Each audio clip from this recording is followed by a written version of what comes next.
Have you ever experienced a time in your life when everything seemed perfect? Your career was thriving, your family was happy, and life was generally good?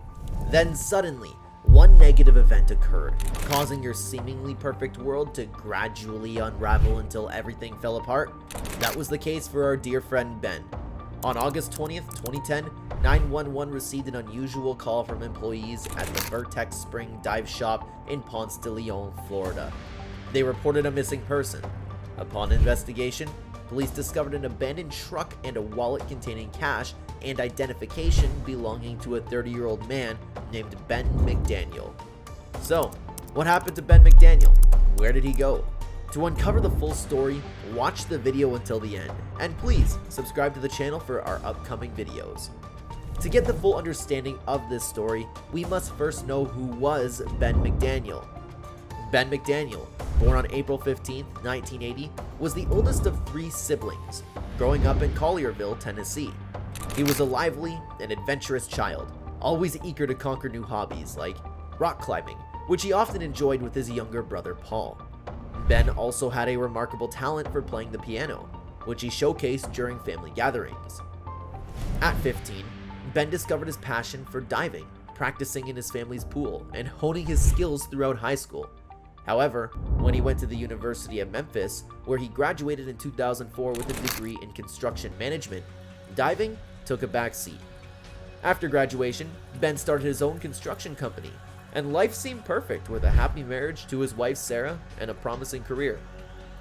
But in 2008, tragedy struck when Ben found his brother Paul unconscious at their parents' home in Memphis. Despite Ben's efforts, Paul couldn't be revived. Initially, he thought it was a stroke. It was later revealed that Paul died from an overdose of opioids and benzodiazepines, a discovery that devastated Ben. The guilt and grief weighed heavily on him, leading to the collapse of his marriage and his business, leaving him in debt. Moving back in with his parents, Ben accepted their offer to take a break and recover. They suggested he stay at the family's beach house in Santa Rosa Beach, Florida, where he resumed diving to escape his troubles. He became more involved in the activity, frequently visiting the Vortex Spring in 𝗔𝗕𝗢𝗨𝗧. The Vortex Spring. Vortex Spring is a clear freshwater spring with a 200-foot basin, gradually sloping sides, and a cave that connects the spring to the Florida aquifer. The water stays a steady 68 degrees Fahrenheit year-round and is home to various fish and wildlife, with the spring measuring about 1,642 feet in total. But what really draws divers to Vortex Spring is its ominous cave. Starting 300 feet from the main cavern, at a depth of around 115 feet, lies the entrance to the cave, marked by a haunting sign of the Grim Reaper, warning divers of the deadly risk. At 300 feet into the cave, there's a rebar gate, padlocked to keep unqualified divers out, only accessible to those with proper cave diving certification. Yet, it wasn't always this secure. During the 1990s, 13 divers lost their lives exploring the cave, prompting the state of Florida to nearly ban cave diving altogether. To curb the rising death toll, a specialized cave diving certification was introduced, bringing a temporary calm to the chaos. This strange history brings us back to when Ben McDaniel, who found solace in the eerie atmosphere of Vortex Spring. He was a frequent diver there, becoming a familiar face among the locals. However, some, like dive shop employee Chuck Cronin, noticed something unsettling about Ben. Despite having the right gear and knowledge, Ben's overconfidence made others uneasy. Yet, this new diving-focused life seemed to bring a positive change in Ben. His parents and girlfriend, Emily Greer, noticed his renewed determination to move past the traumas of the last few years and rebuild his life. But fate had other plans. Just 4 months after moving to Florida for a fresh start, Ben returned to Tennessee with Emily to visit his parents. He even spoke of his newfound optimism and plans to become a certified diving instructor, even considering getting a cave diving certification. Ben had dreams of starting a diving-related business. Sadly, those dreams would never be realized. The dive. On August 14th, Ben McDaniel left a heartfelt note at home, thanking his parents for their unwavering support over the past few years. He promised to take care of them in their old age, a vow that would tragically never be fulfilled. Just 4 days later, on August 18th, Ben returned to Vortex Spring. On the day Ben McDaniel vanished, witnesses noticed him closely inspecting the area around the cave entrance at Vortex Spring, almost as if he was planning something. Later that day, he resurfaced to refill his tanks at the dive shop, a transaction captured on the security cameras. Afterward, he spent a significant amount of time beside the spring, testing his equipment and jotting down notes in his dive log. As evening approached, two employees, Chuck Cronin and Eduardo Taran, spotted Ben descending into the water, his helmet light piercing the dark depths. It was clear he was about to explore the cave. Taran, who had long suspected that Ben had been forcing the cave's gate open, decided to unlock it for him, allowing Ben to venture further into the abyss. Tragically, this would be the last time anyone ever saw Ben McDaniel alive. The following morning, Ben's truck remained untouched in the parking lot, but the area was crowded with summer visitors, so no one initially noticed his absence. It wasn't until the morning of August 20th that employees grew concerned and called the home county sheriff office to report Ben missing. Authorities quickly sealed off the area with crime scene tape, suspecting that Ben had met a tragic fate. Inside the truck, they found his wallet with $1,100 in cash, his cell phone, and some dive logs. The logs revealed that Ben had been mapping out the cave system, leading everyone to believe that he had become trapped and drowned in the dark, narrow passageways. Experienced volunteer divers were called in to search the underwater cave system, but despite their efforts, they found no trace of Ben. By August 22nd, with no signs of him, a desperate call for help went out to Ed Sorensen, a veteran cave diver with over 2,500 logged dives.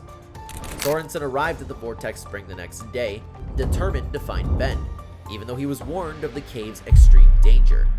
He made 3 dives, going 1,700 feet into the cave, 200 feet further than any area Ben had mapped in his logs. Yet, despite his thorough search, Sorensen found nothing. He noted that the last sections of the cave were untouched, without any marks indicating that a diver had been there. As the search continued, Ben's family became increasingly desperate. They poured their financial resources into the search, hiring Steve Keane, who had originally mapped the Vortex Spring cave in 2003, to search for their son. After 7 dives, Keane apologized to the McDaniels, admitting that he couldn't find any signs of Ben. The McDaniels even offered $54,000 to cover the cost of a remotely operated underwater vehicle, ROV, from the Fort Lauderdale police to search the cave. But this too yielded nothing. In total, 16 divers spent 36 days searching for Ben's body, all in vain. The volunteer searches continued for months afterward, but the cave refused to give up its secrets. Despite the exhaustive search, no trace of Ben McDaniel was ever found, leaving his disappearance a chilling mystery that continues to haunt those who seek the truth.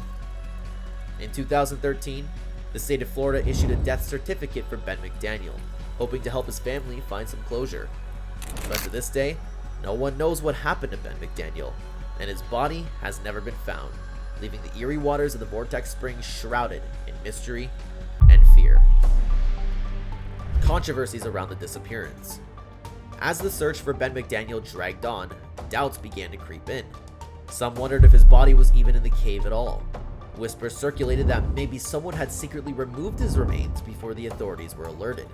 Others, including Cronin, speculated that Ben might have staged his disappearance, leaving behind his troubled past to start a new life under a different identity.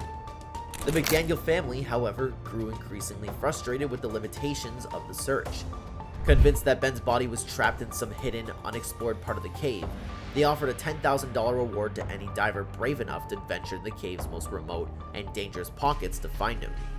This insinuation, that the previous divers hadn't been courageous enough to find their son, didn't sit well with those who had risked their lives searching for Ben. It alienated many who had been supportive of the family's efforts. Despite warnings that reward might tempt divers to take dangerous, reckless risks, the McDaniels ignored the criticism. They even increased the reward twice. By March 2012, the reward had swelled to $30,000. Tragically, the fears of many were realized when a Mississippi diver named Larry Higginbottom died in the cave while trying to locate Ben's body. Faced with intense criticism, the McDaniel family finally withdrew the reward, acknowledging that it only served to endanger those driven by the promise of money. To this day, no evidence has surfaced regarding what happened to Ben McDaniel. Some believed he is still trapped within the cave's uncharted crevices, waiting to be found. Others are convinced Ben meticulously planned his disappearance and is living somewhere under a new identity, far from the life he left behind. The truth remains elusive, a haunting mystery that may never be solved. So, that was all about the sudden and tragic missing of Ben McDaniel. What do you think happened to him? If you liked the video, give it a thumbs up and make sure you subscribe to our channel for more in-cave frightening experiences.